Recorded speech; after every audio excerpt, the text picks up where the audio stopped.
Update. My 15 female sister's husband, 23 female/34 male, got me a Christmas gift I don't feel comfortable accepting. Original post. Hi, I'm 15 female, my sister is 23, her husband is 34. On Saturday we did our gifts exchange, and my sister and her husband got me a handbag, and they spent about the same amount of money, about $100, and all of my siblings, one older and three younger brothers, 18, 13, 10, and 6. After we were done giving gifts, my brother-in-law came into my room and gave me a separate gift. He said that he noticed I get overlooked a lot and thought I'd appreciate an extra gift. When I opened it, it was a Cartier bracelet. I told him thank you, but I felt weird accepting it. I have two from the same place from my grandmother, and I know they're not cheap.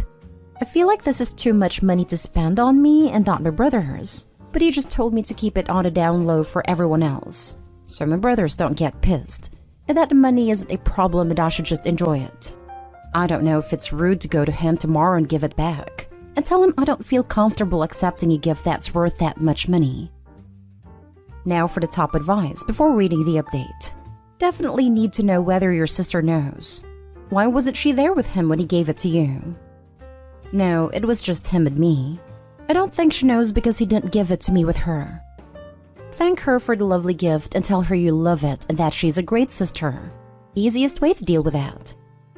You need to tell your sister. Creating secrets that are just between the two of you is kind of sliding too close to grooming behavior.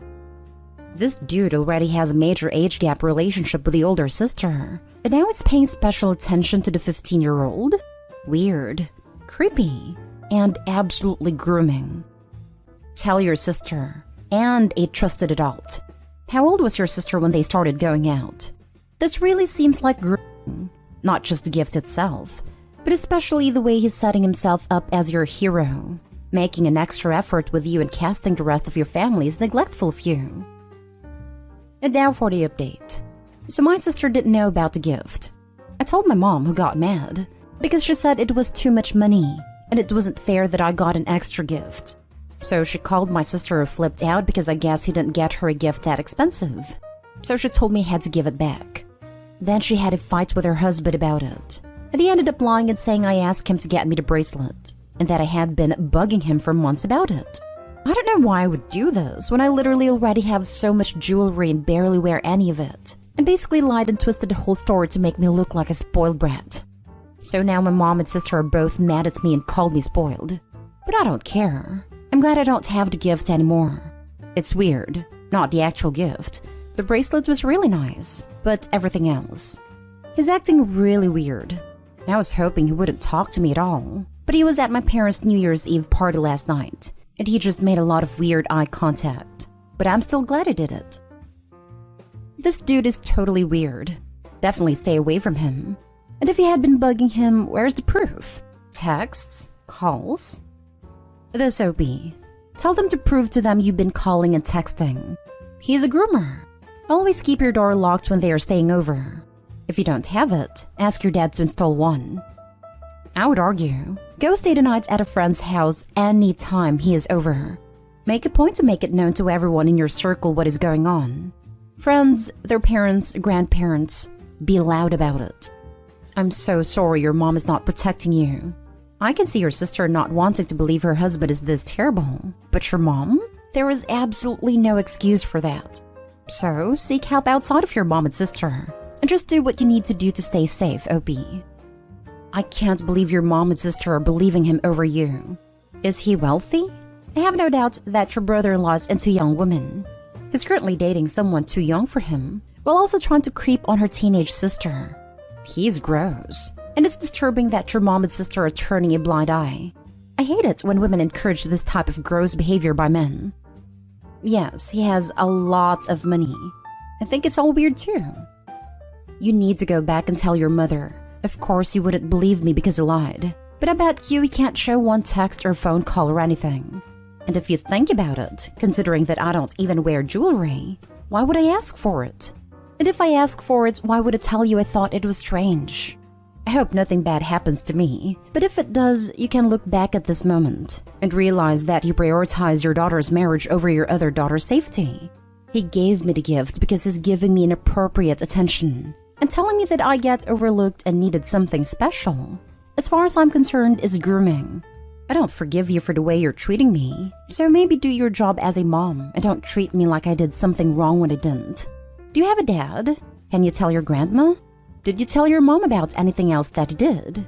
If he crosses any more boundaries, it sounds like you're on your own to tell him. I don't care as people believe your lies. I want you to stay away from me. Because he's wealthy, it seems like he's being treated like a family asset, and they don't want to mess up your sister's relationship. I bet your sister knows the truth in her heart. Just stay strong. Reach out to anyone who you think you can support you, like aunts or uncles or the moms of some of your close friends. If you were invited anywhere by him or where you would be in their house alone, you should decline. And anytime you're going to be alone with him, you should be running your phone work recorder. So sorry you weren't believed. You would have been better off throwing it in the trash. I mean, why would he buy me a gift more expensive than he bought my sister and then claimed that I bugged him for it? He's a 35-year-old man, and he can't say no if I supposedly ask, which I didn't. Next story is titled, Update. I, 27 female, screamed at my husband's 29 male neurodivergent sister, 20 female, and now I don't know how to repair our relationship. Background. My husband and I have been together for 4 years and married for 2. We both come from another country than the one we lived in when we met. Most of our relationships occurred while we were separated from our families.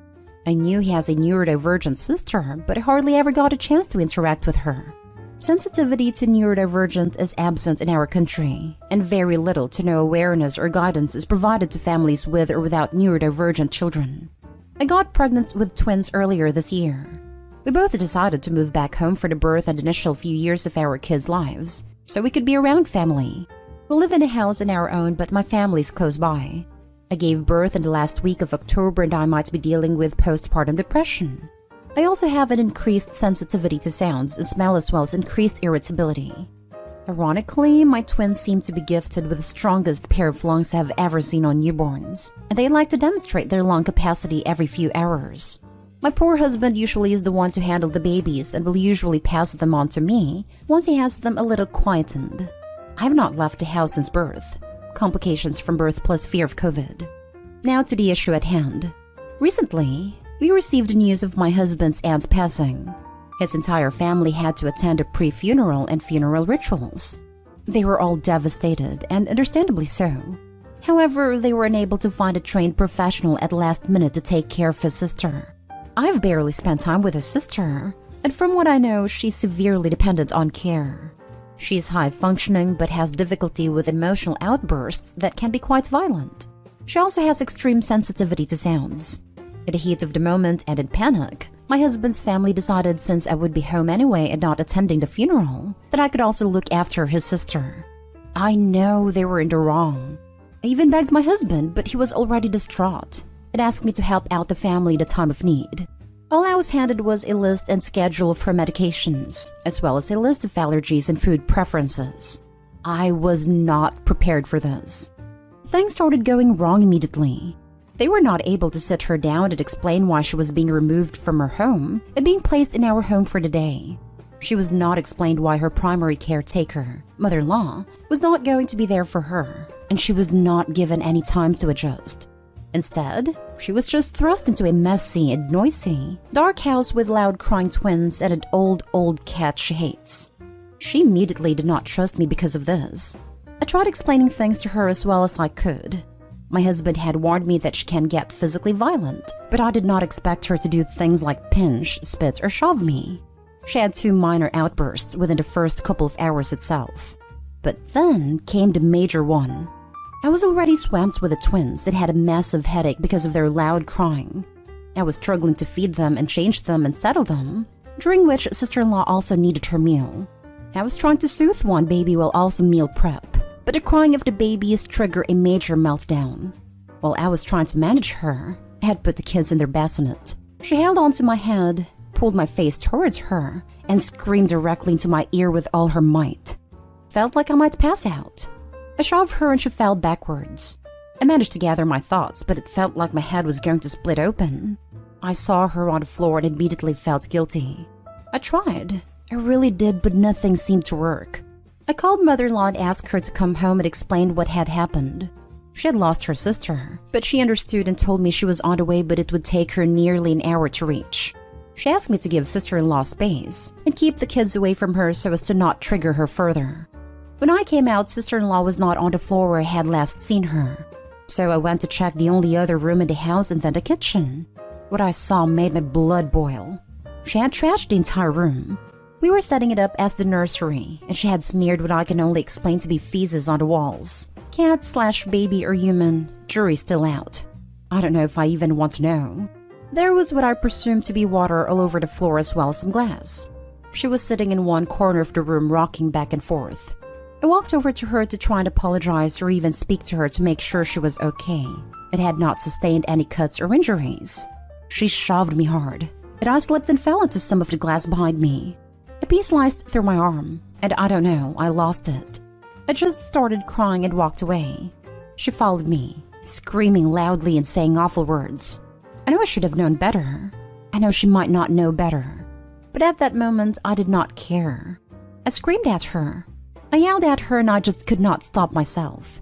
Shortly after, my husband and mother-in-law walked into the house. I told them what had happened, and I apologized over and over again. However, the husband looked broken. He looked at me as if I was a monster. He told me he did not trust me anymore and felt like he did not know me. He called me petty and self-obsessed for fighting with his sister despite knowing of her disability. He told me he could not trust me to be home alone with the children. At that moment, I felt so much guilt and shame that I did not even try to defend myself.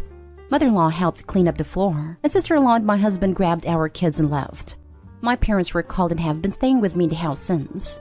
My husband is barely speaking to me and says he needs space to figure things out. The children are back with me, but it is as if everyone around me is waiting for the other shoe to drop it for me too. I don't know, lash out or something.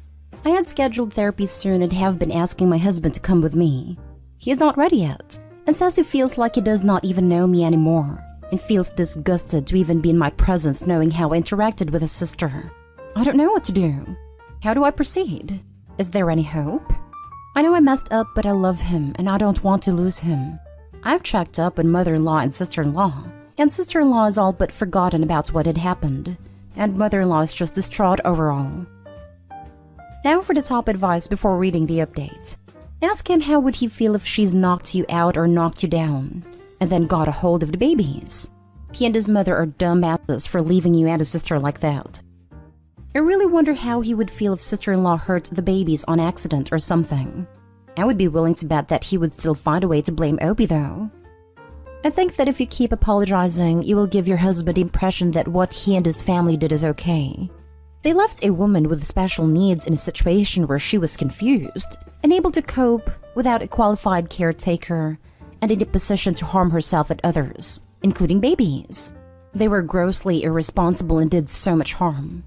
I'm so sorry they did this to you, and to your husband's poor sister who did not deserve to be abandoned by them in that situation. By you apologizing to them, you are continuing to enable them in thinking that what they did was acceptable, when what they did was devastating, harmful, and abusive. To your husband's sister that he pretends to care about, to you that he isn't even pretending to care about, and your babies that your husband is overlooking, you could have been harmed or killed in that situation in the chaos. And now for the update. It's been a while since my original post and I had a short update. A lot has happened and I barely remember much. Mommy brain and sleep deprivation is very real. As recommended, I did send my husband screenshots of some of the comments on my previous post as well as the entire post. My parents are staying with me to help with the twins, so that has been a major help. Mother-in-law and I spoke endlessly about sister-in-law and how to proceed from there. I even admitted that my husband's behavior was making me rethink the marriage in the first place. We spoke about the attempt to have sister-in-law become our responsibility, and also how it might be more helpful to find an assisted living facility for her, and that I volunteered to pay some amount to contribute towards it. Mother-in-law refused to accept the money, but is very up to the idea of the assisted living facility. Later that week, husband was back at the house and asked me to go for a drive with him so we could talk as my parents were in the house and we needed to be able to talk alone. He gave me the space to talk first and tell him what happened and how I felt and how his behavior made me feel. I told him I was considering judicial separation from him because I felt abandoned and made to feel like a criminal for no real fault of mine. I also told him I find it hard to trust him around the twins when he was placing their security so low and considered so little about me. I told him his behavior was inexcusable, even though I was sympathetic for his position and his love for sister-in-law. I kept breaking down while talking as I struggled with confrontation, but he listened very patiently and kept comforting me and encouraging me to carry on without trying to object. He then told me aside. Apparently, sister-in-law had told him I had been neglecting her and had locked myself into the room to neglect her, and that I had hit her and thrown a glass full of water at her in a fit of rage. My guilty behavior when he came home added to him thinking she was correct, and for a moment he was not being rational. But later, mother-in-law and father-in-law ripped into him about sister-in-law's habit of lying. They had even told him exactly what all had happened as they heard from me, and basically gave him an earful which made him realize he messed up. I know it was not good enough, but over the next week we transitioned to him moving back home with us, and honestly, things have been great. He agreed to go to therapy, and I have had some individual sessions and one preliminary couple session. The holidays and COVID have been making a more frequent schedule difficult. He has been trying to make up for things. Yes, it will take longer for us to get through it, but I'm hoping we will in due time. We have a lot to figure out and a lot of details left to iron out, but we had a lifetime ahead of us for it. For now, I'm just grateful to have him home and us to be on the same page once again. I remember your first post. I think your mother-in-law and father-in-law are great people. I'm happy for you that your husband has come around. I just wonder why it took him so long. Was he embarrassed by his reaction? Or embarrassed for believing his sister when she lied to him? He initially left town for a weekend for work and went no contact with pretty much everyone except a text he was fine. After that, it was equal parts embarrassment as well as a bruised ego which took him under a week to get over and drop by. How can you lock yourself into a room to neglect someone? I know this isn't the point, but I'm glad things are working out well for you, but I needed to ask. By basically locking her out so she could not reach me if she was in an emergency. Ah, okay. I'm not sure why your husband would believe that, but I'm underestimating the level that emotion can inform an argument. My son has ASD, and is just learning to lie. It's not fun. I hope the improvement in communication for everyone in the family is helping. Admitting things aren't easy can make a huge difference in your everyday life, can't it?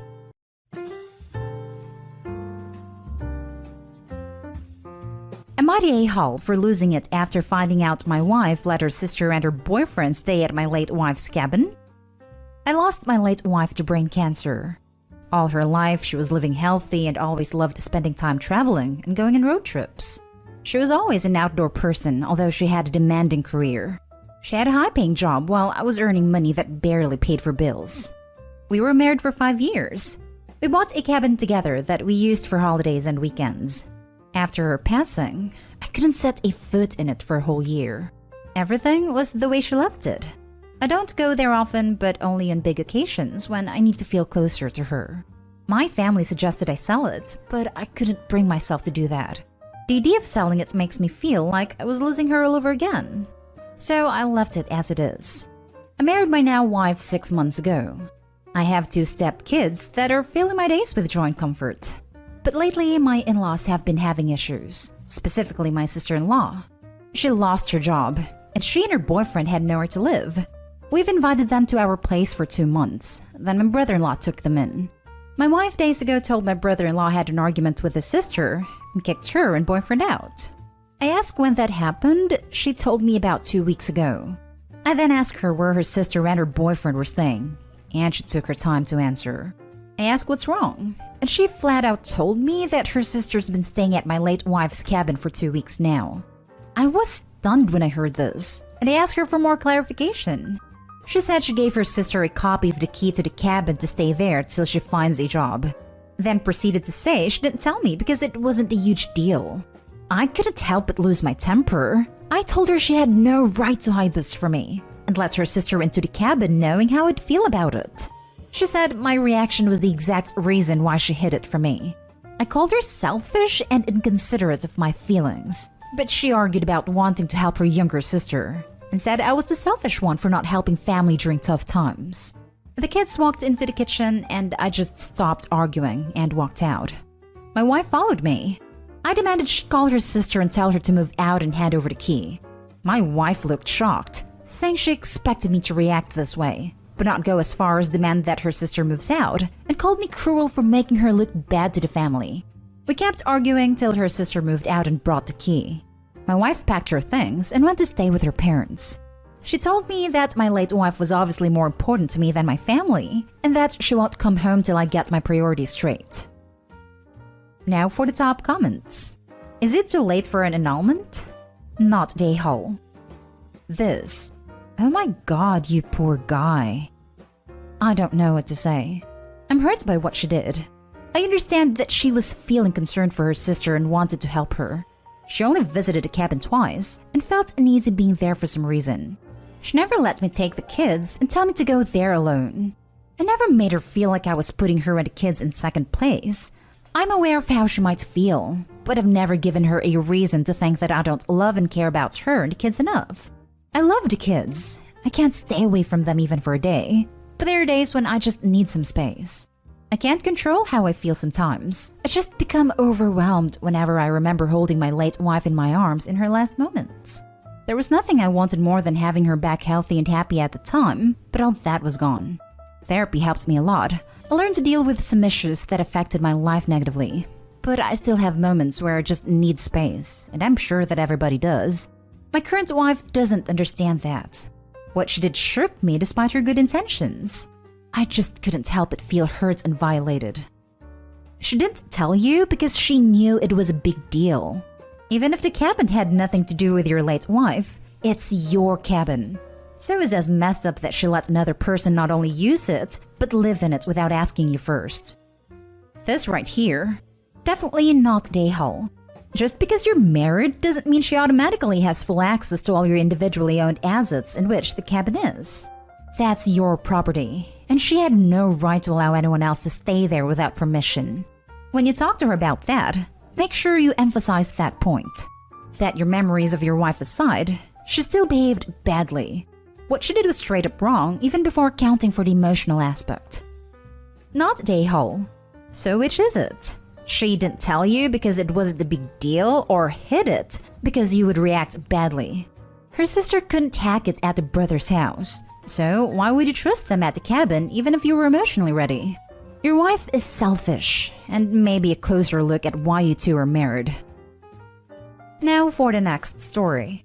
Am I the a-hole for not allowing my girlfriend to send her food back for a second time? I, 28 male, worked a graveyard shift as a corrections officer in a prison.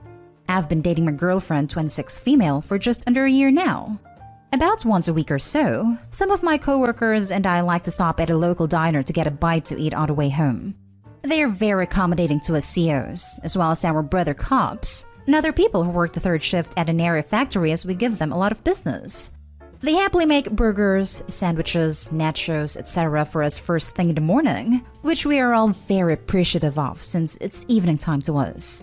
So the other day, I felt like stopping after work. None of my buddies wanted to go, so I texted my girlfriend to see if she wanted me to treat her to breakfast before work. She said that she did, and so we met at the diner. We both ordered the eggs/hash brown/bacon/toast combo. She ordered her eggs halfway between over easy and over medium, and her bacon chewy, not crispy but not limp. When the food came, she decided that her eggs were too close to medium. She told the server that she wanted them mostly easy but just barely starting to set on the outside so that there are no runny whites. The server took her food back. I was slightly embarrassed because her food was just fine and was what she asked for from what I could see, but I didn't say anything. When the food came the second time, she decided that her eggs were still overdone, even though they looked less done than her first batch. The server offered to bring her food back, but I interjected. No, the food's fine. They did a good job. She'll eat it. Long story short, when we left the restaurant, we got into a huge fight. She had to work, so we didn't have much of a chance to discuss it. But when she came over later, she laid into me about how I had treated her like a child and said that I had no right to decide for her whether or not her order was right. She then accused me of caring more about the server than her and implied that I wanted to have an affair with her, which is crazy since she's at least 40 and I'm pretty sure married with kids. I shot back that she was being way too demanding. That it was embarrassing since I was a regular there, that they did a perfectly good job with her food. It wasn't as if she'd asked for over easy and they gave her scrambled. That it wasn't fair for the restaurant to lose money over her being so picky, etc. The way I see it, if you were going to ask someone else to cook your food, you have to give them at least a little leeway. But I can kind of understand what she meant when she said that I had treated her like a child. Am I the a-hole? Not the a-hole. And if she's that picky about her eggs, she shouldn't order them. It's very annoying to restaurant staff. Not the a-hole. I agree. I like my omelets a certain way and can't find anywhere that makes it that way. I don't order omelets unless at my hometown diner. She's expecting too much from a vague description of what she wants. Years ago, while working as a server, I had a lady order a chocolate shake and send it back because it had too much chocolate and she's allergic to it. She then demanded I make her another chocolate shake with only a little chocolate in it. She sent that back too. I read a server story about a woman who complained about her soda because she ordered it with ice on the bottom and it was floating on top. I'm going to go against the grain here and say a soft everyone sucks here. Here's why. Dude, I was embarrassed for you. What the heck is not crispy but not limp bacon? I totally get why you were uncomfortable with her demands. I was frustrated for the poor server and the cook. So she gets to be an a-hole in this situation, albeit not a huge one because she clearly has very particular feelings about her food. Maybe she needs to recalibrate her expectations of this sort of establishment?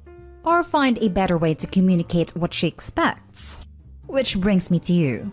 I am going to give you a soft a-hole, too, because you did patronize her. Instead of cutting her off and overruling her, you should have just been honest. You could have said something like, "Babe, please, I'm a regular here and I really like these people. I feel like you're being too demanding and I'm embarrassed. I'm worried about it being awkward next time I visit." Something along those lines. Instead, you spoke over her and embarrassed her. A lose-lose situation. It's a little worrying that she went to the affair scenario. She sounds very anxious. Maybe there's something else on her mind? All in all, OP, this is hopefully just a learning experience for you both, and you enjoy many happy breakfasts together. Not a-hole. She was treated like a child because of the way she was acting. I'd have been embarrassed too even if I wasn't a regular there. And then she randomly accuses you of wanting an affair. This is such odd behavior. Does she think it's normal to be that specific in restaurants? It's like something out of When Harry Met Sally. Next story is titled, Am I the a-hole for not canceling my plans when my boyfriend got sick? My boyfriend of 7 months texted me during the week to say that he was sick. Right away I went to the store and got him a bunch of stuff, cooked him a homemade meal, went to his place, and did my best to make him feel better. The next morning, he asked what I was doing that day, and I said I had my senior night. I'm graduating this semester. It's been planned for months, and I've already made commitments to people going, reservations, and paid for certain things. He was upset and said that he would do anything for me, but I wouldn't even take care of him when he was sick, and that made him worried about the future. I feel that this is unfair. If I didn't have standing commitments, or even if it was something I could easily cancel, of course I would take care of him, and I'm worried about him and want him to feel better. But I only graduate from college once, and it didn't seem reasonable to cancel my entire senior night and bail on my close friends on a day off just because he got sick. I think as an adult, he should be capable of taking care of himself for a night, considering it's just normal sickness, without relying on me to take care of him 24/7. This whole thing spiraled into an argument, and things have been weird since. This is my first serious relationship, and I honestly don't know what to think. We talked about it, and I would never expect someone to drop their whole life or cancel plans with others just because I happened to get sick. Maybe unless it was like a life-threatening illness or similar. I'm worried that he might have unrealistic expectations from the relationship, or else I'm just completely in the wrong here. Now for the top comments. Not the a-hole. You hooked him up with everything he'll need to survive one day without you. Your outlook is healthy. His isn't, and it's incredibly controlling. Honestly, out of the two of you, it's you who needs to worry about the future. What happens if you get a high-demand job? Can't call in sick if he gets the flu. What if you ever have kids together? Guess you have one more. He is a grown adult and should be more than able to not only take care of himself, but to also understand your obligations and why you shouldn't miss such a big moment in your life. This is your senior night, not some random Tuesday night out. Agreed. And even if it was just a random Tuesday night out with friends, he should be able to take care of himself for a night. Her world doesn't stop because he has the flu, although with COVID, of course, things are different with the required precautions. Given that this was an event that he ought to have been aware of and that is clearly a big deal, his behavior is childish at best and very manipulative at worst. Not a-hole. The boyfriend sounds like he will die if he gets the flu while Opie is on a trip or away. He also sounds like a manipulative a-hole. If I was in Opie's shoes, I would not want a future with him. Not a-hole. And the line about how this makes him worry for your future together comes off as extremely manipulative. My thoughts exactly. Not a-hole. This is rather manipulative on his part. Where's the red flags? Now for the last story. Am I the a-hole for telling my husband I won't be taking care of his needs anymore and getting him a carer instead? Hear me out, I'm already dealing with issues because of this. My female 33, husband male 30, was injured in an accident at his uncle's farm because he and his cousin were doing pranks that ended up causing problems. He couldn't move on his own and is using crutches. I'm a pediatrician and work is too much while having to take care of my husband. I try to spend more time at home with him, but his requests never end. He keeps asking me to do simple things for him that I'm sure he's capable of doing, like getting him juice, bringing him his pack of smokes, making sandwiches, doing his laundry, charging his phone, etc. I told him I only help with stuff like bathing/feeding, etc., but I was getting overwhelmed and it affected my work. I asked if I could get a family member to help out while I'm working. He didn't take it well. I suggested a paid carer that I pay for, but he said that there was no need for a carer. He kept asking me to do things for him, even called when I was working. He had me leave my shift to come home so he could ask me to make him lasagna. I lost it. I told him I will no longer be handling his care and will be getting a paid carer. But he got upset, saying I don't care about his health to hire a carer, and claimed I love my work more than him. He argued that he'd do a lot more for me if I was injured. He insisted I was hurting his feelings by getting a carer. The argument continued. His mom was mad, telling me for the love of God to just stop treating my husband like a kid by getting him a carer, which is another word for babysitter. Went on about what a wonderful mother I will be in the future since babysitters are going to raise my kids for me. We argued back and forth. I told her my husband was relying on me on things he could still do despite his injury, but she demanded I step up as a wife and take care of him till he gets back on his feet, since he has always took care of him while I was working, like work is a bad thing, and said that if the others heard about me getting a paid carer, they will berate me and call me a bad wife, so she just warned me because she cares about me. It's weird how working is treated like such a bad thing in his family. Like, how can you provide for both of you if you're at home slaving away to all his stupid requests? Also, Mother of the Year over there should step up and help out, since she apparently knows best and her poor baby needs all this help. Not a-hole. This times 1,000. Mom can do it then, and since she's family, she can do for free. See how long until she's the one advocating for a carer then. I also kinda want you to tell the mom if he, husband, doesn't want a babysitter, he can stop acting like a baby. But I also don't want to give any weight to her stupid statement that a caregiver is the same as a babysitter. It's not. Good luck, not the a-hole. Hey, I'm also a doctor and wanted to try and put another perspective on this. It is so hard to separate what's now happening at home and your job. You have no time to decompress and deal with the constant pressure of caring for others. It's really crap what's happened to your husband, but he's being an a-hole and showing you none of the care and respect you are showing him. Is he supporting you? Is he giving you the time to resolve conflicts you're facing at work or helping you in other ways? No. But more than that, I can't imagine the resentment growing in you that he is now taking you away from your patients and people that need your clinical input. And he is impacting your ability you've given up a large portion of your life to achieve.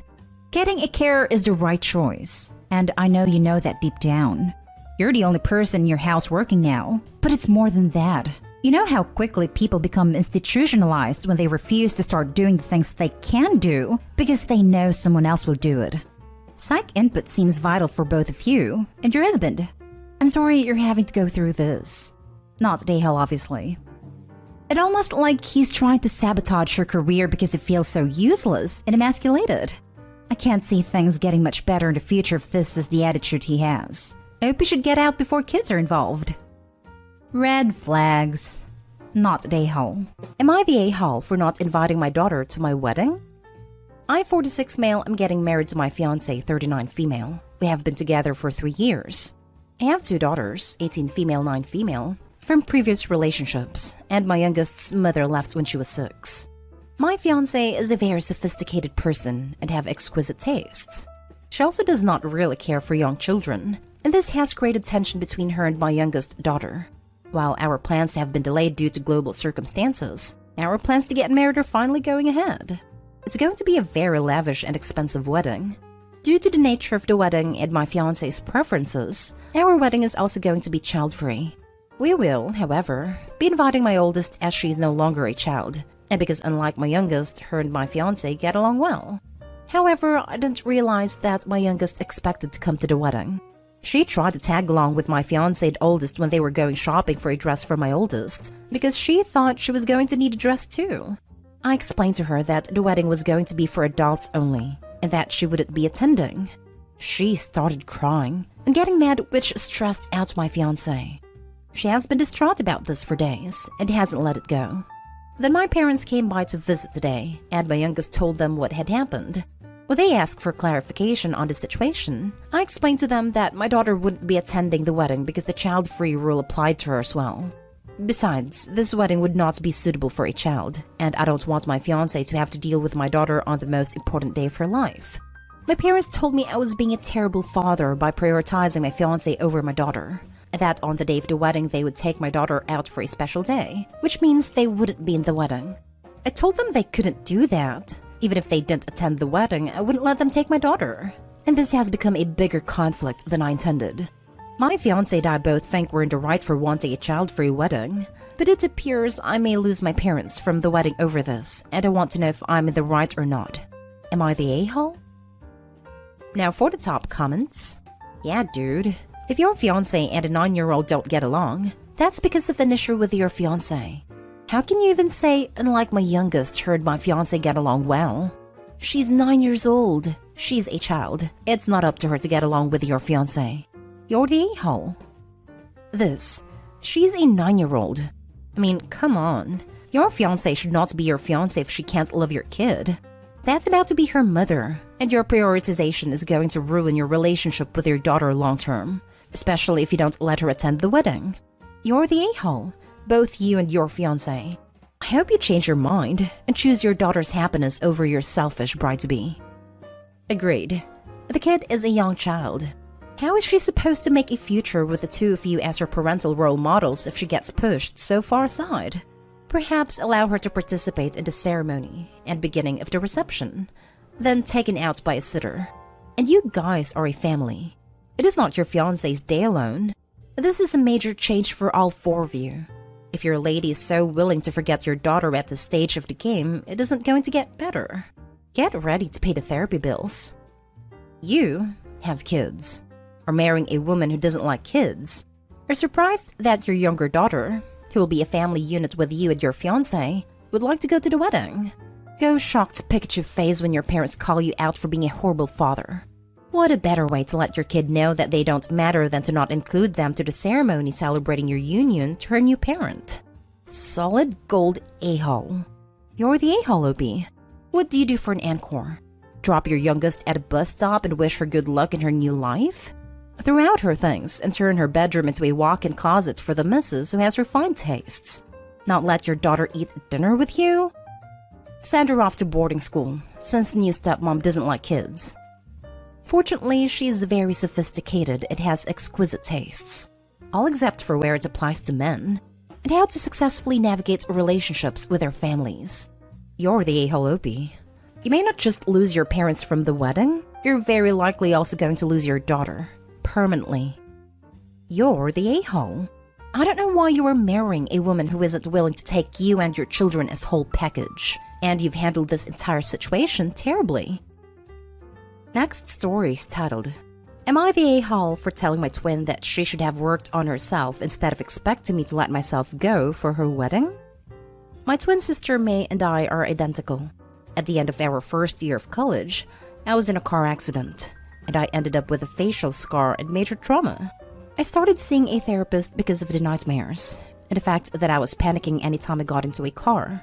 That led to me realizing there were some deeper issues, which we worked on. As part of that work, I got a physical, started working with a dietitian to fix my diet, and a smorgasbord of vitamin deficiencies it caused. I started working out, strength training 3 days and sprint or high-intensity interval trainings on 3, with our older sister. By the end of our first year of college, we had each gained about 30 pounds. By the end of the next year, I had lost half of it, but I was smaller at 134 pounds than my previous 120 because of the muscle mass. And that's been my size for the past half-decade. I found a new beautician, and she gave me long layers to make my natural curls be curls instead of wave of frizz.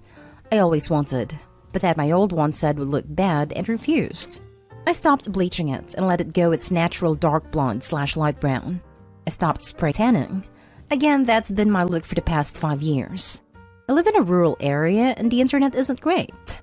Things like FaceTime just aren't options, and I can't post a lot of pictures on social media because of it.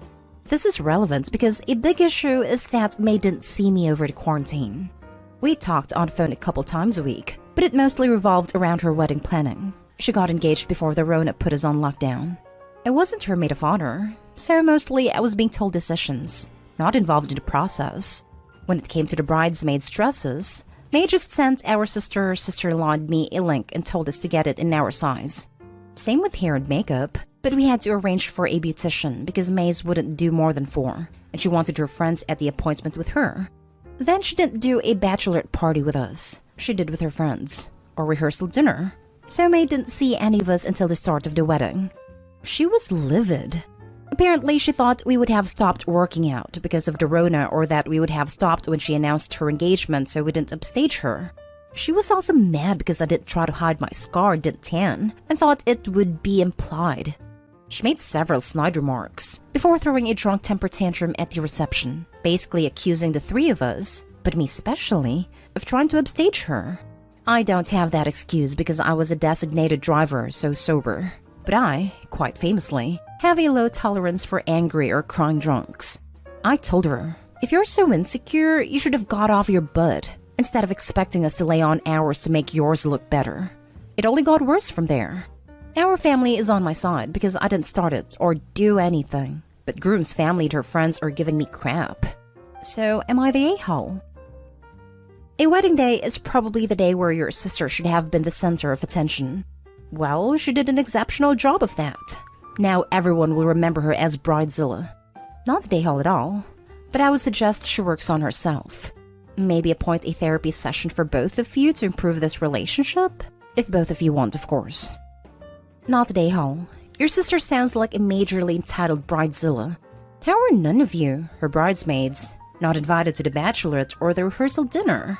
Shaking my head. Yeah, how does that even happen?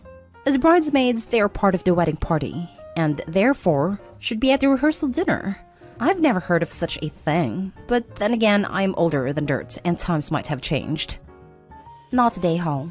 You went through a lot, and instead of being proud of you for facing your fears, your sister has been incredibly selfish. Seriously, it sounds like she wanted to get married just to feel good about herself, rather than because she truly loves someone. Has she always been like this? To be honest, it's gotten worse since the accident. I don't really know what set it off then, but it's been worse. Now for the next story. Am I the a-hole for pulling out of my brother's wedding because my old tormentors will be there? My brother Ben is getting married and his fiancée Faith went to the same high school as me. I used to be mercilessly harassed in high school and didn't have any friend, which led to a horrible period of depression and anxiety. I now mainly deal with suppressing those memories and cutting off contact with people I knew from high school. Faith used to be part of a mean girl clique who were especially terrible to me, but to be fair, she was more of a follower of the clique. She never directly mistreated me, but but she used to just laugh along when her clique made fun of me. When Ben started dating Faith, I was shocked and had a hard time dealing with it because it brought back what her clique used to do to me. But if I ever bring up something they did, Faith usually just laughs it off, saying she doesn't remember, and that they were probably just young and stupid. It took a lot of convincing by Ben, and a lot of time working on myself for me to finally forgive Faith and accept her as my brother's girlfriend. They are now engaged, and Ben asked me to be his best woman. I accepted, and even agreed to help out with Faith's side of wedding events because her maid of honor has too much on her plate. The wedding planning has been going smoothly so far, until Faith told me she was going to invite her high school clique to her bachelorette party when she can have it. I immediately felt the old anxiety come back, and asked her if they will be invited to the wedding too. She said yes, and learning that nearly crushed me. I spent some time thinking about it, and I don't think I could be at the wedding if those people are there. Faith at least never tortured me herself, so I can handle it. But seeing her gang leaders again would very likely trigger my depression, or worse, send me into a panic attack at the wedding itself. I told Ben that I might need to pull out of the wedding because of that, but I can still help however I can with the wedding planning, as long as I don't come in contact with Faith's old gang.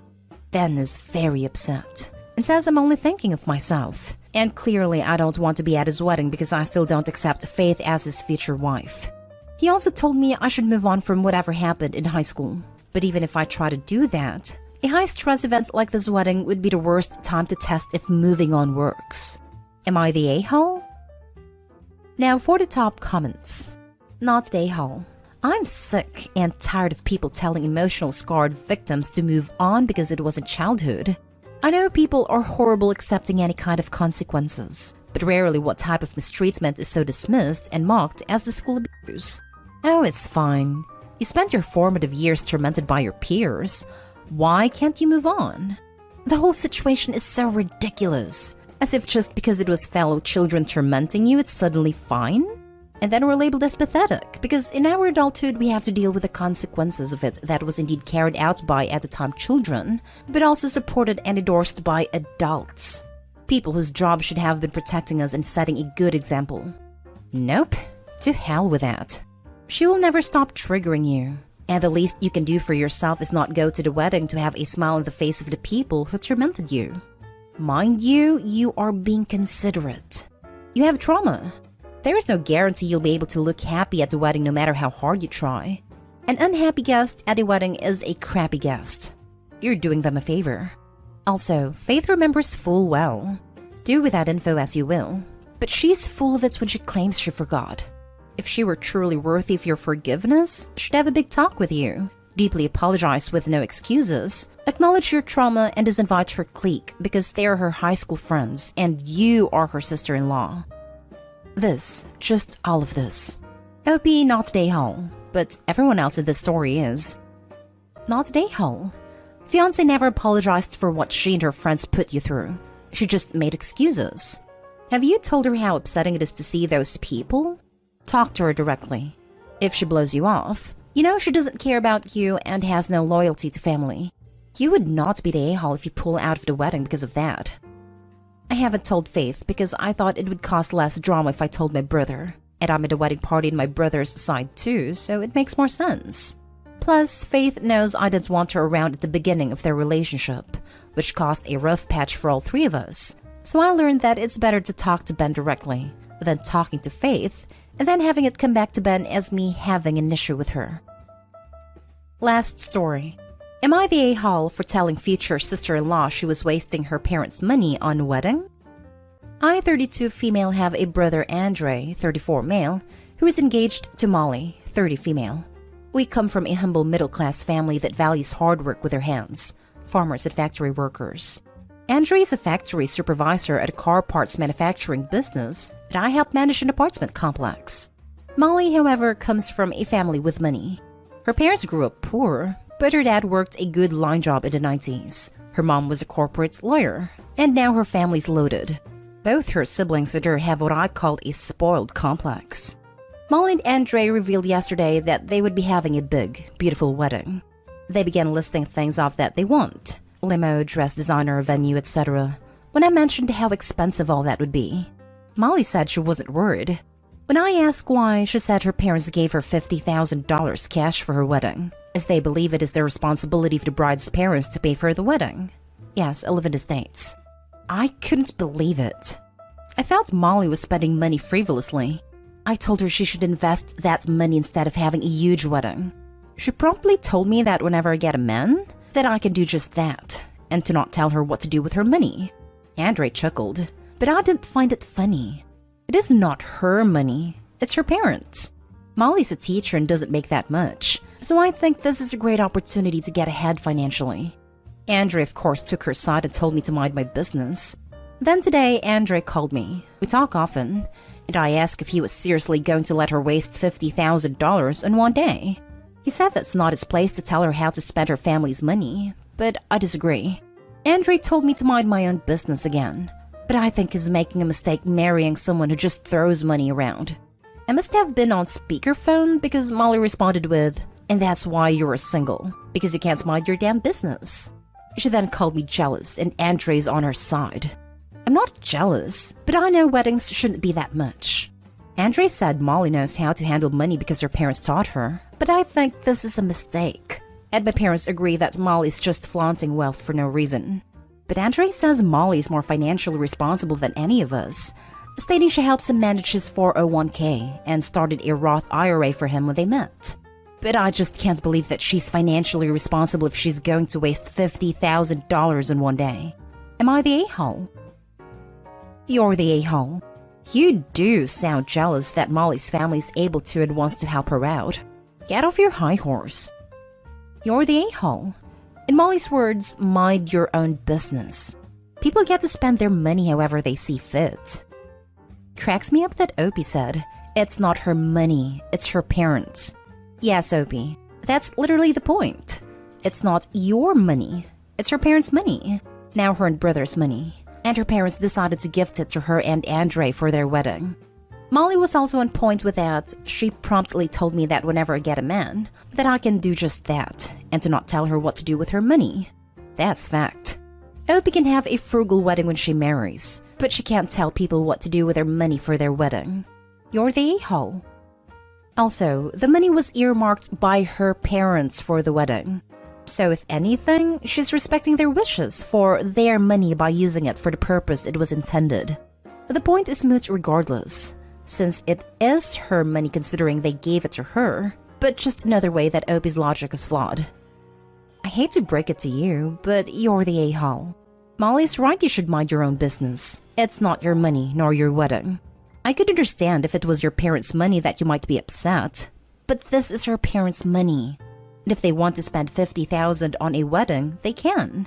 If you want to continue to have a relationship with your brother and his future wife, just leave the situation alone. Am I the a-hole for disowning my wife's daughter after she chose her mom's affair partner over me? I, 35 male, met my now soon-to-be ex-wife, 33 female, during uni 12 years ago. She already had kid when she was 19, but the dad left as soon as she started uni. We were dating for 3 months before I met her daughter Lisa. I remember seeing her family for the first time. I was nervous meeting her parents, but when I saw a little girl beside her mom, I was confused. I asked her if that was her little sister or a cousin of hers, and her answer shocked me. When she told me that that's her daughter, I thought I misheard her or something. At first, I wanted to dump her for hiding something so crucial for me, but she kept on begging for me to stay, and eventually I relented. And soon enough, I started to fall in love with her daughter and wanted to be her father figure. Our bond grew stronger over the years, and in early 2019, before the pandemic hit, we got married. In late 2021, I adopted Lisa, and in early 2022, my wife gave birth to our son Mark.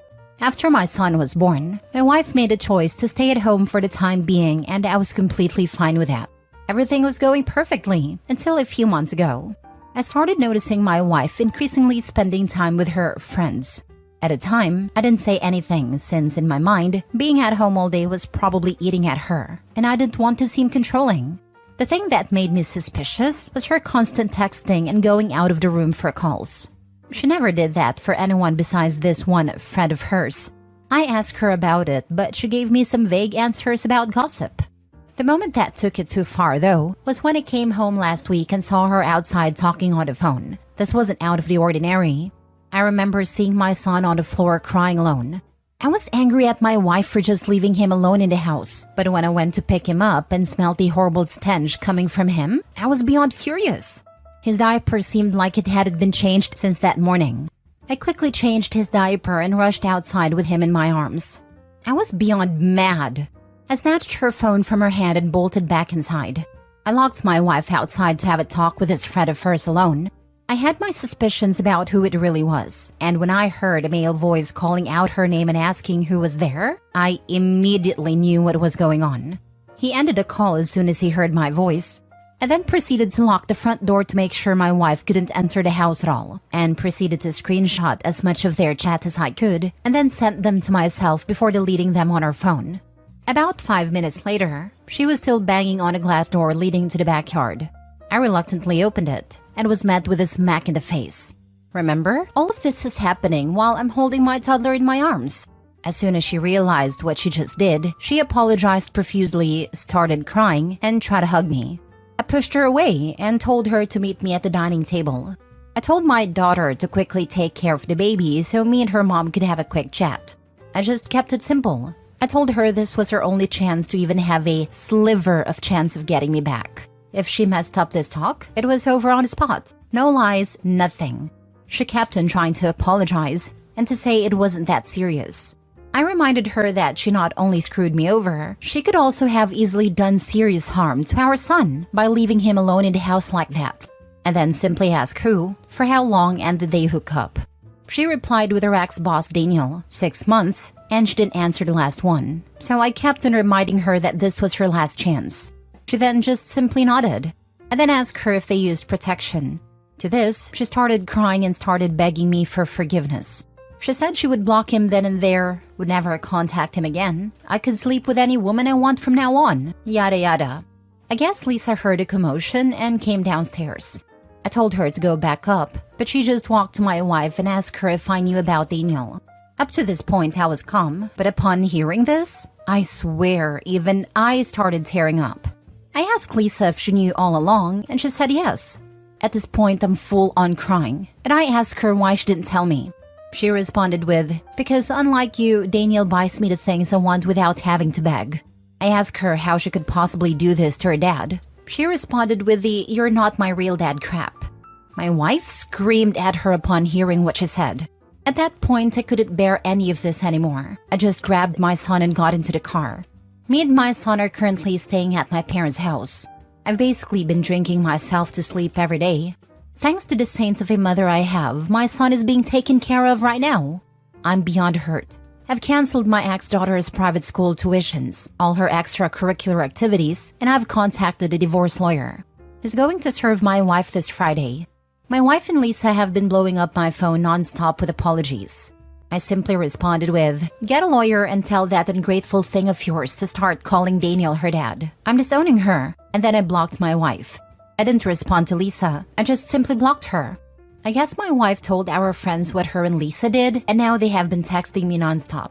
They understand how I feel, but believe I'm going too far by divorcing my wife without hearing her out.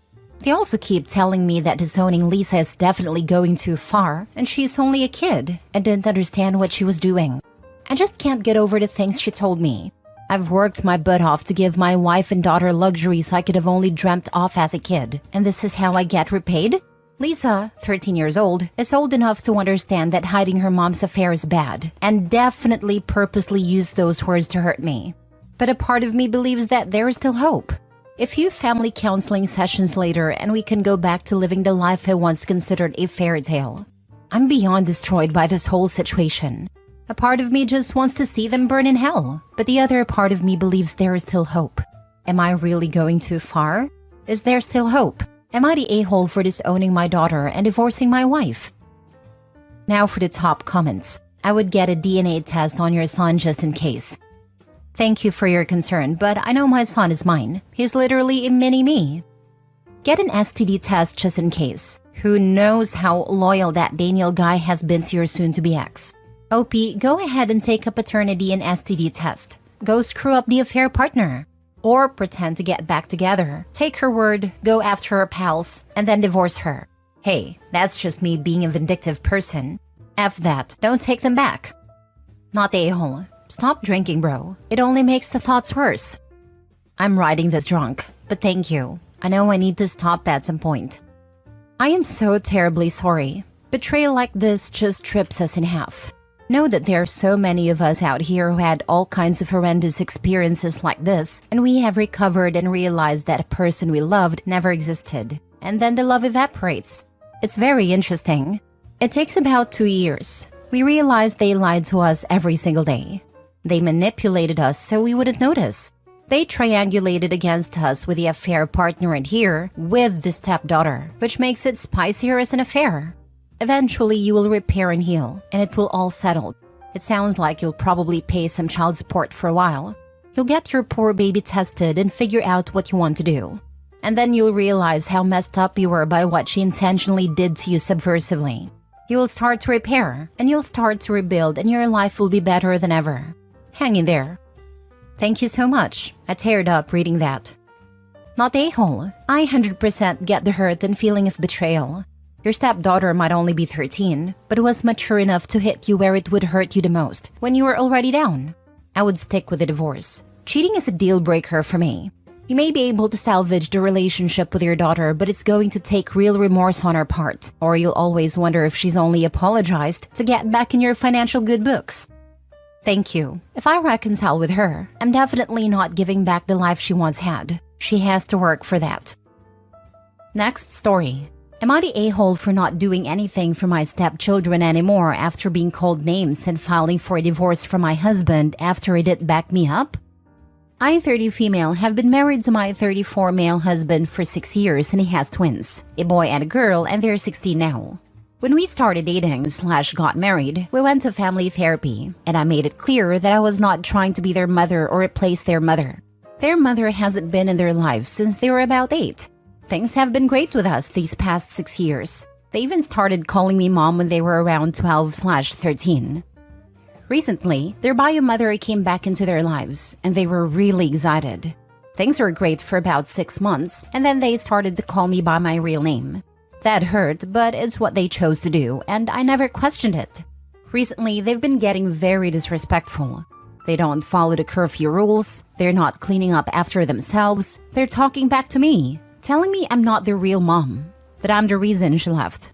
Which is not true. I didn't meet him until almost a year and a half after she left, and that now that she's back, they don't need me anymore.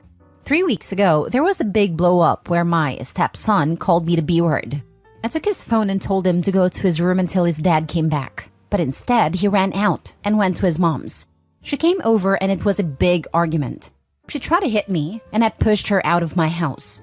My stepdaughter told me if I ever put my hands on her mom again, she'd kick my butt. They both went to their mom's place. After that, I haven't been very active. I usually take them to sports and activities. I don't wake them up for school, so they've been late a few times. I tell them to have their mom wake them up and take them. We were supposed to go to Disney World for their spring break this week, but I canceled everything. I told them and my husband, and I guess they thought I was bluffing. We were supposed to leave Thursday night, and when I didn't start the usual vacation roundup, they were shocked. They started saying I was jealous that their mom came back in their lives, that I'm a horrible person, I'm selfish. There was some name calling and my husband was silent. I asked him if he was going to step in, and he said I was wrong for canceling. I left and went to stay in a hotel. He has been blowing my phone up asking me to come back, and yesterday he told me that their mother disappeared again, and they've been calling me crying and apologizing. I don't want to do this anymore. I don't feel like I'm part of their family, and they can't just cry and come back now that she disappeared. I told my husband that I want a divorce, and I'll be back over this week to get my things, but we have nothing to talk about. Yes, I know their mother was manipulating them. I never said otherwise. Yes, they are 16. That doesn't give them the right to treat me this way. Being 16 doesn't mean you get to be disrespectful and threaten me. I've always been in their corner. I know their feelings matter in this, but I'm also a person with feelings. I'm not only considering or moving forward with this divorce based on how the children acted, it is also that my husband did not back me up in this. If I can't count on him to help me navigate this tough situation that we were all going through, then why should I stay? That does not mean that I should be treated the way I was being treated. That is not normal 16-year-old behavior. To threaten me? Call me vile names? I just need time for myself. And I don't want an apology just because their bio mother ran out on them again. I want an apology because they really mean it. And I don't believe anyone can be truly sorry 2 days after their mother vanished again. I would never just abandon them, but I do need time for myself because my feelings were disregarded. Yes, I am an adult, but I still have feelings that were hurt and need time for myself. I never ask or expected them to be perfect. I never expect them to be the most mature people. But I am allowed to be hurt and take time for myself during all of this. They have feelings and so do I. I love them very much. They are my children, but this is a very complicated situation. This is not because they called me a bee. I've been called worse. I'm a woman. This is ultimately about my husband not backing me up during this situation. And yes, I am hurt that they called me that. I'm allowed to be. It hurts even worse coming from two people who I love dearly and would never hurt or want any harm to come to them. Not a-hole. If your husband stepped up and actually parented his children, then he wouldn't be looking forward to his second divorce and being a single parent.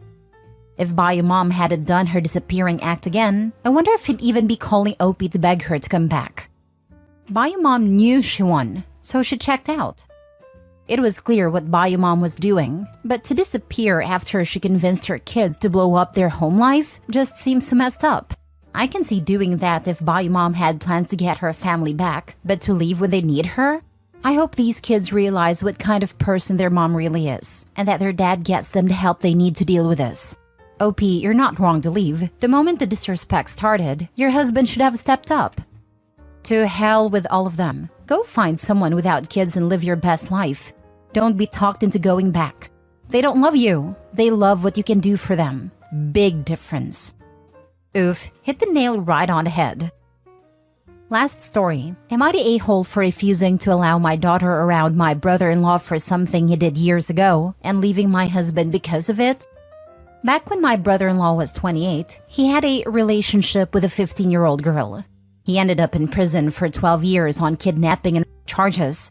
He just got out 2 years ago and moved back to our home state 3 months back. Now, my husband and I have a 13, almost 14-year-old daughter, his stepdaughter technically, and I absolutely refuse to allow my brother-in-law around her. Everyone in the family is extremely mad at me because he did his time and paid his dues. They have tried convincing me several times that what my brother-in-law did was a one-time thing, and that since my brother-in-law is mentally delayed due to childhood trauma, that he really didn't understand that what he did was wrong, because mentally he was on the same page as the 15-year-old girl. I refuse to buy into the excuses and have stood firm behind not allowing this man near my kid. I don't care if he is reformed and found Jesus. I don't care if he openly admitted it was a mistake and is apologetic. He still violated a kid who is close in age to my daughter. Well, yesterday the family called us and said they needed to have a family discussion and asked to come over, which I allowed. My mother-in-law, father-in-law, and sister-in-law were all here and said that our niece's 12th birthday is coming up next week and that they want us to attend, but said that brother-in-law would be there.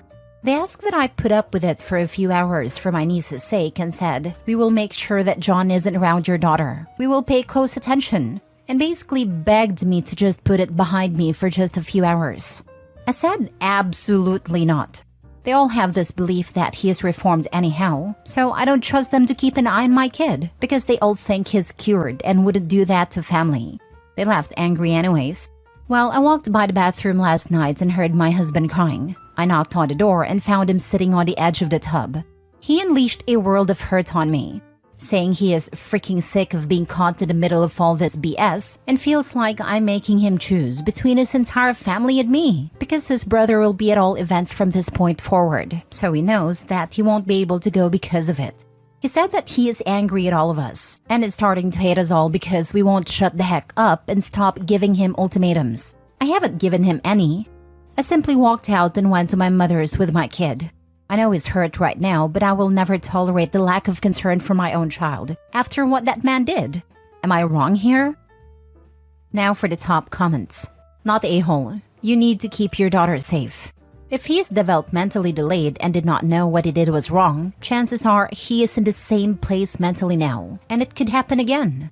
Tell your husband he can attend family gatherings without you if his brother will be there, then he does not have to choose. Not only that, depending on the state they're in, he is a registered offender. Which means, depending on level, if I had to be a betting person, I would say the highest level and for life, he can't be around any child under 18. So really, it would be a violation of his registration if he was around a child that is underage, given his prior convictions. I wonder if the parents of the birthday girl's friends are aware there will be a predator at the party where they will be dropping their children off? I guarantee they don't. When I was 10, I went to a birthday party and there was a creepy uncle type just being super freaking weird the whole night. And then someone came late, and as soon as he walked in, he started yelling at the dude and the mother of the birthday boy. And then he went to all the parents and started telling them that the guy was a pedo who wasn't allowed around children. The bastard molested his own kids. To say they almost turned into a mob to attack this lady and a creep is an understatement. Am I the a-hole for naming my adoptive parents as my parents instead of my bio parents in an article about me? This is kind of emotional for me, so please be nice even if I suck here. I'm 26 female, I'm all set to finish my PhD this year. Some of my published work has recently gotten press coverage in certain circles, and an article was even written about it in my hometown newspaper. In an interview, I was asked about my family, and I provided a picture of me with the people I consider my real parents, even though they've never legally been my parents. That's what prompted a controversy. My bio family is extremely religious, and they kicked me out because they thought I was gay. Not true, just a late bloomer. And an apostate. True, when I was 17. My grandparents let me stay for long enough to finish school, but it was rough. I was able to scrape by and cobble together enough scholarships for college out of state. But I had a breakdown early in my freshman year because I was so stressed out. In a big city for the first time, and I had literally nobody. There was a tiny restaurant off campus that was cheap and quiet, but I used to go there sometimes just to get away. And because the immigrant couple who ran it were always nice to me. After the lady asked if I was okay one day, I broke in tears, and they kind of just adopted me. They talked me through my breakdown and had me over for dinner and on holidays, and treated me just like one of their kids. I helped them with some things around a restaurant while I was in school. Their daughters are older than me but were friends, and I'm an auntie to their kids now. These people had no reason to take me in. We're not even the same race. But they did, and I introduced them as my parents now, and they call me their daughter. Once I'm established in my career, I plan to chip in to help them retire. I've kept some contact with my bio family, and the relationship has improved with time as my parents have mellowed out, and several of my younger siblings and other family have left their religion or become much less involved. But I can't forget being abandoned. They've been wanting me to come visit for a while, but I haven't. And when they saw the picture of me with my adoptive parents in an article, they freaked out. Their argument is that they raised me and they already apologized for kicking me out. So this is very hurtful. I think I wouldn't be doing my work without my adoptive parents' intervention, but they aren't my legal parents either. A lot of my bio family and friends are split on the issue. Some say I should have thrown my bio parents a bone since reconciliation is happening slowly. Now for the top comments. Not stay home. Blood is not thicker than water. Opie should tell them that she was born again, since she would have died without these people. Okay, make it a career, /spiritual/emotional death without them. So they are your career/spiritual/emotional parents. I mean, if your parents are reconciling slowly and you want that, then fine.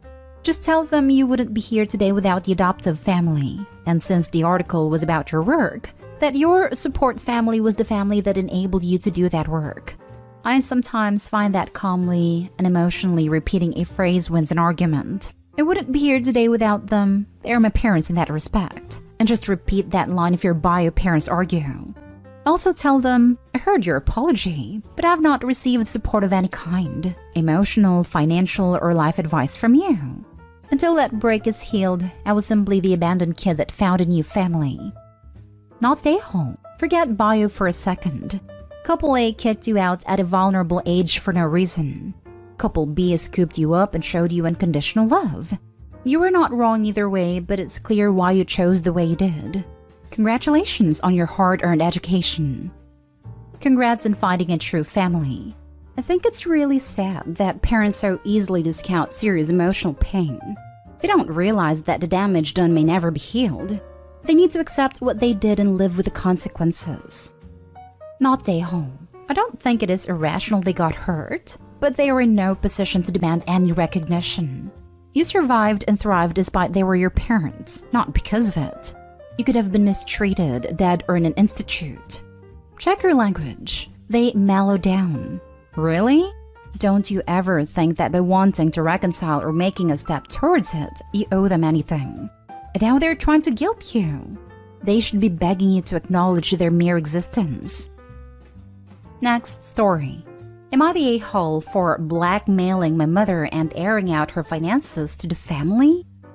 For quick backstory, my mother is a textbook narcissist, and her whole family has always tiptoed around her feelings since she had a kid at 15 and had to give it up for adoption, as my grandparents refused to quit their jobs to care for a baby. Her parents have literally bought her houses and gift her $20,000 to $50,000 a year.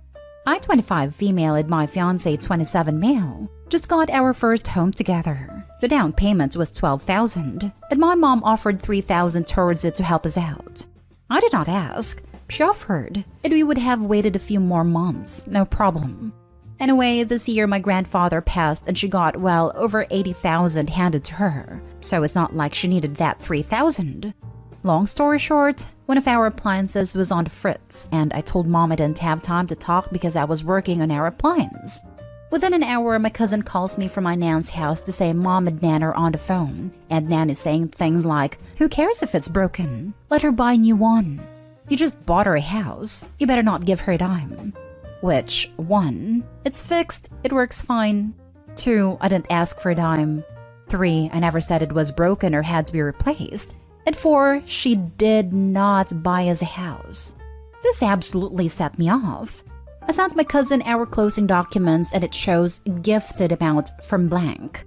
I also sent screenshots of my conversations with my mom talking about this cousin who was recently visiting. Mom saying things like, she can't have an eating disorder when all she did was eat when she was here. I was basically saying don't believe her because all she does is talk crap. Look at what she has to say about you as soon as you leave, after acting fake AF all week. I found out mom has been telling her whole side of the family she purchased our home for us and has been sending us money for bills because we are so bad with money. I was pissed by this as well. I suspect this stems from her jealousy as I started working at her old job, surpassed her position, and not only do I make more money than her, they are paying for my BA to promote me further. After some super sleuthing on my end, I found out mom got $20,000 from nan the same month we bought our house because she needed help since she bought a house for her daughter, when in reality she spent it all on drugs and fancy dinners with men who don't value her. After I sent all my supporting documents and screenshots to the family with her bragging about a pound of weed getting shipped to her house and everything else she wastes money on, I'm now being berated and being told I'm the source of all the drama and I should kept my mouth shut. That this is essentially blackmail and I'm trying to destroy our family. I told my mom's twin this has been brewing for years and her family didn't do my mom any favors by letting her get away with everything since her teen pregnancy. And it's unfair to saddle me with the responsibility now. It's been over a month with little contact from my mother, and her twin still pestering me to apologize and include her in my wedding planning. So, am I the a-hole? Not the a-hole. What a disaster. Don't apologize. You had enough and told the truth of it all. I'd stay in no contact with them if I were you. Who wants that kind of grief in their life? Not me, and neither should you, OP. SMH. They clearly don't know what blackmail is. OP isn't requiring someone to give them something or they will do something. Not stay home regardless. I will go with not stay home. Mostly because you wouldn't be airing screenshots if your mother hasn't been lying about stuff in the first place. In a way, she was defaming your character and you proved it wrong. Your family's the reason for all of this, since instead of getting therapy for your mother, they kept paying her up. Your mother's twin is mad because you broke the status quo of letting Opie's mom have her way, stood your ground and proved her wrong. You should consider if you want to keep a relationship with these people and set some boundaries. I would also give back the $3,000 to your mom and send a transaction copy to everyone before she can lie about that too. It's easy to call it just drama when we aren't in the receiving end of countless abuse and broken boundaries. Not the a-hole, as I'm guessing you have had years of her gaslighting your family and knew you needed to back up your story with evidence. You're the family scapegoat. The twin is nuts too. She just doesn't want to have to deal with your mom anymore and is looking to dump her on you. She sounds like she hasn't emotionally matured past 15, as no one has allowed her. It is too late now. Free advice, just sit back and feel how much less stress you are under now that she is gone. Next story is titled, Am I the a-hole for giving my sister brutal honesty? My sister is morbidly obese, technically speaking. She's 100 pounds overweight. For a while, my folks have been concerned. When they've brought up concerns to me, I've shared my concerns as her doctor. I think out of fear of potentially losing her/her cutting off communication with them, my parents have said nothing to her. For the longest time, I said nothing. I figured it was a no-win situation for me, and just that my siblings' weight didn't seem to be something I needed to throw my hat in the ring on. Right now, she's unemployed, and my parents are footing the bill for her everything. Rent, food, entertainment, everything she does right now is paid for by them. Because they were redoing the floors and because of an asbestos problem that the apartment building management found, she just spent 10 days with me. I work from home, so we were around each other the full 10 days and I got to see how she lives. This girl casually ran up a $90 bill just in snacks alone. Her day's 3 meals, snacks, TV, and YouTube. On her last nights here, I decided to take her out to dinner. Problems arose when she literally tore the pants button off trying to get it to fasten. I don't know if she meant it rhetorically or what, but she asked, "Why is this happening?" I told her that it's because she has a poor diet and lives an unhealthy lifestyle. I warned her that if she kept it up, there were going to be many more clothes malfunctions down the road. I told her I was scared for her future. She believes I'm the a-hole for giving that answer and has labeled it as body shaming. I don't label it as such because I never mentioned her body and I never called her fat. I kept it about her lifestyle and her diet. Am I the a-hole? Now for the comments. Not the a-hole. Body shaming is totally different, and people need to stop using body positivity as an excuse to be unhealthy. I do agree so much here. I was even accused of body shaming by giving tips to get fit to someone who was posting about being overweight since the lockdown. I just don't get it. Did a person ask for tips? If they did, then absolutely. If the person was just complaining and you offered and asked for advice, then yeah, that's an a-hole move. Sometimes people just want to shout into the void about something and be heard. It may or may not be part of their process of coming to terms with the situation. They weren't asking for help. They're just processing their emotions out loud, so to speak. If they keep complaining and don't ever take action, well, sucks for them. They lose the right to complain. If they complain for a bit and then eventually take steps to fix the issue, then it's just their process of figuring things out. Not stay home. We have a major problem right now in figuring out the line between body shaming and your lifestyle is killing you. Maybe you could ask her if there is anything you can do to help her change her lifestyle. That's a line that I guess I didn't toe very well. I ditto the suggestion of asking her if there are things you can do to help. I've been unhappy with my weight for a while, but only recently did I really get myself off my butt to do something about it. And it would be a lot easier with a buddy. Cooking healthy meals for one/by myself is boring. Same with going to the gym. If your sister is interested in changing something, whether it's food or exercise, offer to be on board with her. And I'm not suggesting a diet. I'm suggesting more a focus on healthier eating in general. Not stay home. Pants rip because they don't fit anymore. Only someone in denial will ask, why is this happening in this situation? She asked. You answered. I thought you answered quite kindly and in a manner that spoke of concern, not fat shaming. Hopefully she thinks about it. Exactly. The cold answer would have been, you got too big for those pants. Now for the last story. Am I the a-hole for leaving my husband passed out on our lawn? My female 30 and my husband male 32 have a toddler together. Our property has no fence. I was inside. My husband was sitting on the porch watching our son, and our son was playing on the lawn. All of a sudden, I heard my kid wailing and rushed outside. He had fallen and scraped his knee.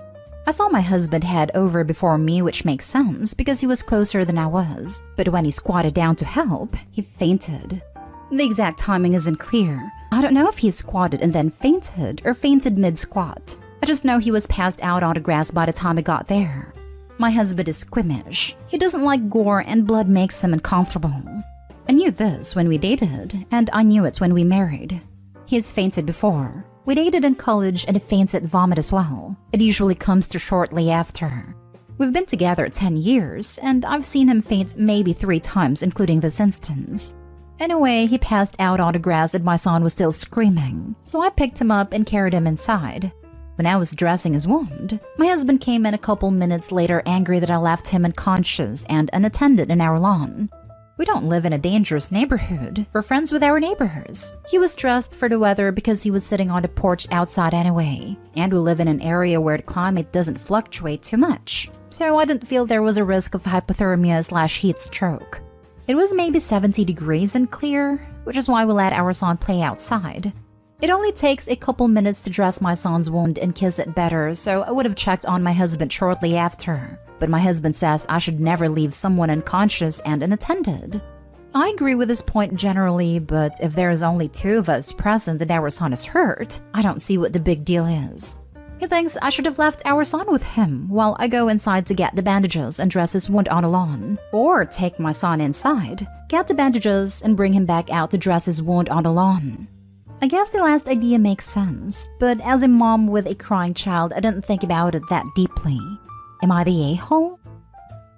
You're the a-hole times 10. You never leave an unconscious person alone. I'm amazed by the number of Redditors who think fainting is no big deal, and who seriously suggest things like grab them a glass of water, get them some ice, make sure they're comfortable, then check on them in a couple minutes. I am kind of mixed on this. If my husband fainted at the sight of blood to the point a cut did him in, I would remove the kid first before trying to wake him up. Otherwise, he will just faint again, and I will still have a screaming toddler and a fainted husband. I really feel like Opie is in a no-win situation here. I'm surprised that so many of the comments seem to be glossing right over this.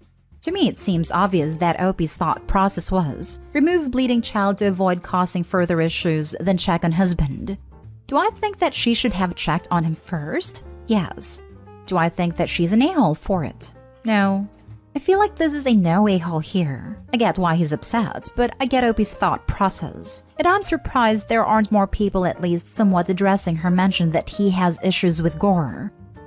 I'll probably get downvoted, but you're the a-hole. I don't think you should leave someone unconscious unattended even if it's just for a couple of minutes. That's long enough for the tongue to block their airways, and any more than 1 minute of being out is dangerous, and it could have been a heart attack or something more serious. You should have revived him first. A scraped knee isn't as risky a situation. You're the a-hole. Your triage skills suck. Unconscious human left unattended versus kid with skinned knee? And you prioritize the skinned knee? WTF? Plus, the whole post reads like the husband was outside with a baby. The child is 4, old enough to hang on a minute while you make sure daddy isn't dead.